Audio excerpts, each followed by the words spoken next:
ናችሁ ወይ? ደህና አደራችሁ፣ ደህና ዋላችሁ፣ ደህና አመሻችሁ። እንደያላችሁበት ሰዓት አቆጣጠር ሰላማችሁ ብዝት ይበልልኝ። እኔ በጣም ደህና ነኝ። ዛሬ ደግሞ ስለ ዘብር ገብርኤል፣ ስለ ትክክለኛው ዳኛ፣ ስለ ትክክለኛው ፈራጅ፣ ስለ ቅዱስ ገብርኤል ልነግራችኋለሁ። የምትጠቀሙበት ትጠቀሙበታላችሁና እኔ እንደዚህ አንዳንድ ነገሮችን ሼር ሳረጋችሁ እናንተ ባትፈልጉት ብዙ የሚፈልጉ ሰዎች ስላሉ እባካችሁን ሼር ሰብስክራይብ እያደረጋችሁ ቻናሌን አሳድጉልኝ እና ይህንን ነገር የሚፈልጉት ብዙ ሰዎች ሊኖሩ ይችላሉ። እናንተ ስለምታውቁት ለማያውቁ ሰዎች ስንት ግራ የገባቸው ሰዎች አሉ እና መፍትሄ ሊሆን ይችላል። ከአንዱ ገዳም አንዱ ገዳም መፍትሄ ለነሱ ሊኖራቸው ስለሚችል እናንተም ሰው ለመርዳት ሰው መሆን በቂ ነው እና ሼር እያደረጋችሁ ሰብስክራይብ እያደረጋችሁ ለቫይራል እንዲወጣ አድርጉልኝ እና ስለ ዘብር የምናገረው ነገር ምንድን ነው? እንትን ነው፣ የመቋሚያ ጸሎት ነው።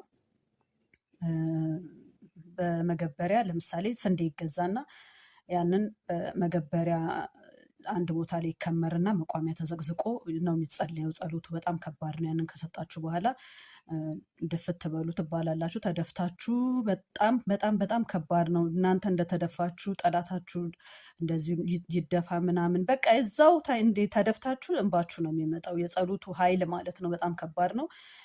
ማንኛውንም ጉዳይ የፍርድ ቤት እንደዚህ የሚክዳችሁ ሰው ምናምን ብዙ ጊዜ እኔ በጣም ብዙ ሰዎች እንደዛ ሲያወሩ የሰማሁት ነገር እንደዚህ ሲክዷቸው ያንን ወረቀት የፍርድ ቤት ወረቀት ይዘው ይሄዱና አንተ ፍታው አንተ ዳኝኝ ብለው ያንን ወረቀት ይሰጣሉ። በእውነት እኔ ብዙ ነው የሰማሁትኝ እንደዛ አይነት ነገርና ምስክርነት ምናምን እቤታቸው ድረስ ሰተት ብለው መጥተው እነዛ የካዱት ሰዎች ይቅርታ ይጠይቋቸዋል። በጣም እንትን ነው፣ ከባድ ፈራጅ ዳኛ ነው በእውነት። እና አንዱ እንደውም እንደዚህ እየሄድን አብረን ነው የነገረን። እኔ እንደዚህ በቃ ክዶኝ አለ። በጣም ብዙ በሚሊዮን የሚቆጠር ብር ክዶኝ አለ። እኔ የት አውቃለሁ አለኝ አለ። ከዛ አታውቀኝም? አዎ እሺ ብዬ ፍርድ ቤት ተካሰን ሄድን አለ።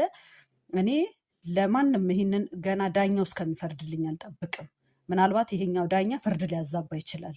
ወስጄ ገብርኤል ነው በመቋሚያ ማጸልይብህ ስለዋለ በማግስቱ መጥቶ በቃ ተንከባሉ ይቅር በለኝ፣ ለሱማ ወስደ እንዳሰጥብኝ እንደዛ እንዳታደርገኝ እባክህን ምናምን ብሎ አለ። ወዲያውኑ ያንን ገንዘቤን 1-2 ብሎ ቆጥሮ ሰጠኝ አለ። እና በጣም ከባድ ጸሎት ነው የሚጸለየው እዛ ቦታ ላይ። እንደዚህ እንደምነግራችሁ ብቻ አይደለም እዛ ቦታ ላይ ያለው ነገር እና ጉዳያችሁ አልፈታ ካለ በጣም ብዙ ነገር የተቋጠረ ነገር